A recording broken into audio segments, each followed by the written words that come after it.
warahmatullahi wabarakatuh.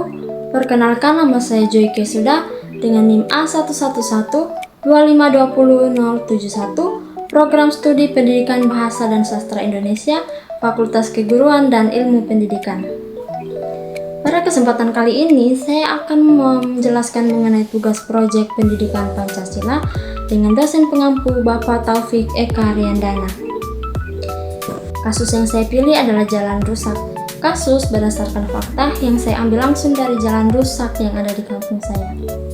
Dan bisa kita lihat pada gambar di atas ini. Kasus yang saya angkat adalah kasus jalan rusak di kampung saya sendiri. Jalan ini sudah bertahun-tahun tidak pernah diperbaiki oleh pemerintah.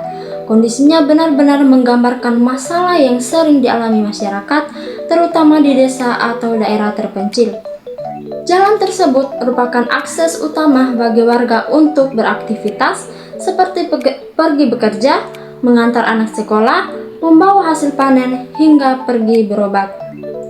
Ketika jalannya rusak, semua kegiatan itu menjadi terhambat.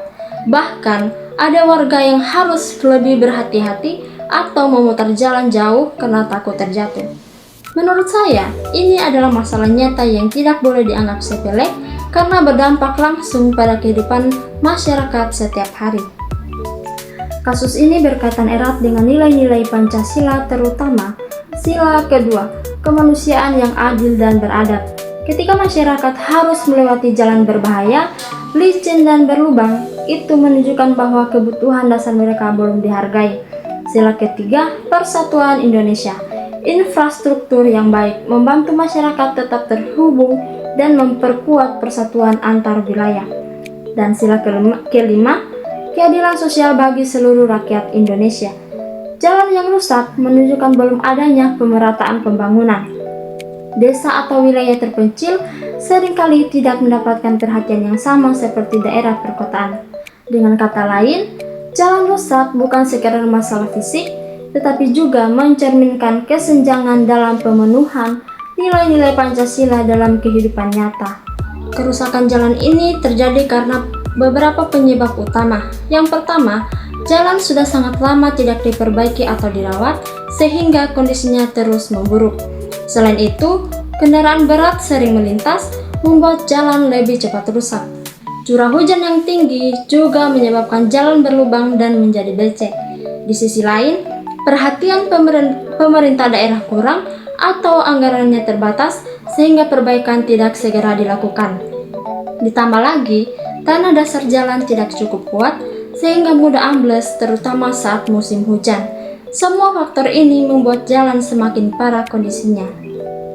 Akibat dari jalan rusak ini sangat terasa bagi masyarakat. Ketika hujan turun, jalan menjadi licin dan berlubang sehingga warga sulit untuk lewat. Kendaraan seperti motor dan mobil juga cepat rusak karena sering terkena batu dan lubang yang dalam. Selain itu, waktu tempuh menjadi lebih lama sehingga aktivitas sehari-hari banyak terhambat. Hasil kebun pun sulit dibawa keluar yang akhirnya merugikan ekonomi warga. Dan yang paling berbahaya, jika ada orang sakit, perjalanan menuju puskesmas atau rumah sakit menjadi lambat dan penuh risiko. Semua ini menunjukkan bahwa jalan rusak sangat berdampak buruk bagi kehidupan masyarakat. Kesimpulan dari kasus ini adalah jalan rusak ini menunjukkan bahwa masih ada wilayah yang belum mendapatkan pemerataan pembangunan. Jalan yang rusak bukan hanya menghambat aktivitas masyarakat, tetapi juga mengurangi kesejahteraan dan keselamatan mereka. Dalam perspektif Pancasila, khususnya sila kelima tentang keadilan sosial, pemerintah seharusnya lebih memperhatikan infrastruktur desa agar semua warga mendapatkan hak yang sama untuk menikmati sarana umum yang layak.